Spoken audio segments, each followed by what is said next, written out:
Era a vara de Arão que floresceu. Porque aconteceu uma outra coisa também. Qual a diferença dele? Você escolheu porque ele é teu irmão. Da Arca da Aliança. A Para Arca da esses tempos Aliança... finais. Boa pergunta, era o que eu falei. Guarda um pouquinho que eu vou te mostrar depois. Dentro da arca tinha alguns elementos. As tábuas da lei.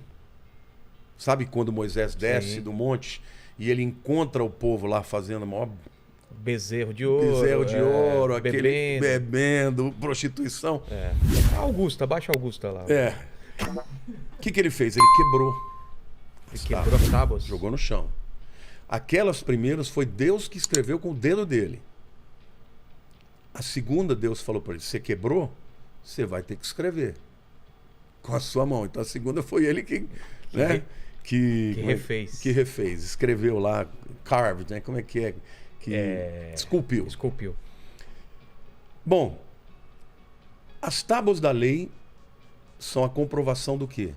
De que o homem pecou. Porque quando Moisés subiu e o povo sabia que Deus ia falar com ele, o povo falou: o que Deus nos mandar fazer, nós faremos. Qual é o primeiro mandamento? Não terás nenhuma imagem perante, outros deuses perante mim. Não farás para ti imagem, escultura. Quando ele chega lá embaixo, Moisés, a primeira coisa que eles tinham falado que eu cumpri, não cumpri. O segundo elemento que tinha lá era a vara de Arão que floresceu. Porque aconteceu uma outra coisa também. Quando Deus estabeleceu que Arão, o irmão de Moisés, seria o sumo sacerdote e toda a sua família, alguns líderes das tribos falaram: por que ele e não nós? Qual a diferença dele? Você escolheu porque ele é teu irmão. E Moisés falava: não, foi Deus que mandou. Ah, não concordo, não concordo. E Deus falou para ele: então você vai fazer o seguinte, você vai mandar cada um dos líderes de tribo, né, das 12, dar o seu cajado. E vocês vão colocar, você, Moisés, vai colocar esses 12 cajados dentro do tabernáculo. E deixa passar a noite. No dia seguinte você vai lá e pega.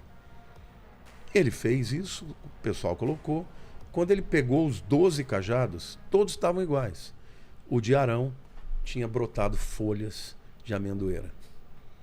Ou seja, eles reconheceram que Arão era a escolha de Deus. Então, o segundo elemento que estava ali era uma comprovação de rebelião espiritual contra a autoridade que Deus estabeleceu. E o terceiro era um pote do maná. Você sabe o que a palavra maná significa? Eu nunca entendi direito. Ma é o quê? Maná é o que é isso? Ah, é? É. Mazé. Você pode falar no hebraico. Mazé ou maná. Que é isso? Que isso? Por quê? Porque de repente eles começaram a ver um negocinho que caía no chão. Eles: que é isso? Põe na boca, era uma delícia de comer. Mas depois de um tempo, eles se enjoaram do maná. E eles chamaram aquele maná de pão maldito. Ah, é?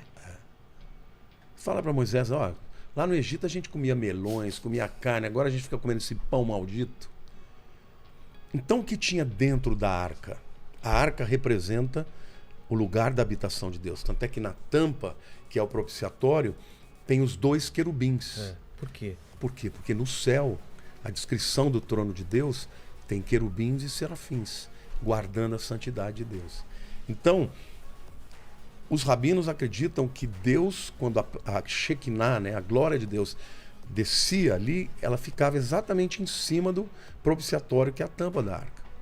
Agora, quando Deus olhava para o que tinha dentro da arca, ele lembrava do quê? Do pecado do homem. Das leis que ele não seguiu, da rebelião contra a escolha dele para outro líder, e para a provisão que Deus deu, eles chamaram de maldita. Quando o sangue era aspergido sobre aquela tampa, Deus não via essas coisas, porque o sangue cobria. É isso que é expiação. Por isso que a Bíblia diz que quando Deus olha para nós, Ele não vê os nossos pecados, mas Ele vê o sangue de Jesus que nos cobre dos nossos pecados. Por isso que a Bíblia diz que o amor cobre multidão de pecados. Kippur, na verdade, é Yom Kippurim. Kippur é cobertura. Aquele... Aquilo é kippah, né? Ah, que... olha só. Mas também é da mesma raiz. É mesmo? Não é? Cobertura. Mas Yom Kippur, ou Kippurim, é o dia da expiação, em que os pecados da nação são cobertos. O bode expiatório não era isso também? Era um O bode expiatório, que na verdade tinham 2 bodes. Tinha o bode que era entregado para Azazel. Que é um demônio? É um demônio. Porque o sumo sacerdote vinha e impunha as mãos sobre os bodes Vivos. O primeiro deles, eles degolavam. Esse é o expiatório. Tá. E esse era o sangue que ia lá para o... Ah, o expiatório eu achei que era o que é mandado para Não, longe. aquele também é chamado de expiatório porque ele também vai morrer. É. Mas ele era jogado de cima de um precipício. Esse que O que era degolado. levado para longe. Ah, Não, o degolado o sangue vai para a arca. Tá. O outro é levado para longe, para o deserto, e ele é jogado para Azazel, né? Jogado lá de cima. Com todos os pecados. Com todos os pecados, porque ele impôs as mãos sobre a cabeça e transferiu os pecados. Caramba. Entendeu? Só que tinha também sangue, tinha mais sangue, tinha sangue de touros e tal. Mas por que Azazel? Azazel é o nome de um demônio. Então, mas era como se fosse Por quê? uma oferta para ele? É pagar o preço, na verdade. Porque, veja, isso é uma coisa complicada, né? Mas porque... a Bíblia diz que Jesus pagou os nossos pecados, mas pagou para quem? Para Deus. Para Deus. Mas Satanás, usando a figura vamos dizer assim, do direito, Deus é o juiz. Jesus é o advogado. Satanás é o acusador. Então, ele sempre vai usar da lei para reivindicar alguma coisa. Eu até digo, eu tenho uma frase que eu digo: Deus não faz sem fé. Se não tiver fé, é impossível agradar a Deus, Deus não vai agir. O diabo não faz se não tiver o pecado. Faz sentido. Ele precisa de um pecado. Do pecado para ter autoridade. Legalização.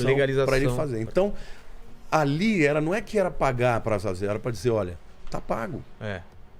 Tá pago. Esse inocente está morrendo pelos pecadores. Você não vai tocar nos meus filhos. Nos pecadores, porque eles estão agora libertos, né? Isso é o que é chamado a morte vicária. Vicaris, né? O vigário, né? O que é o vigário? Do latim é substituto. A gente sabe.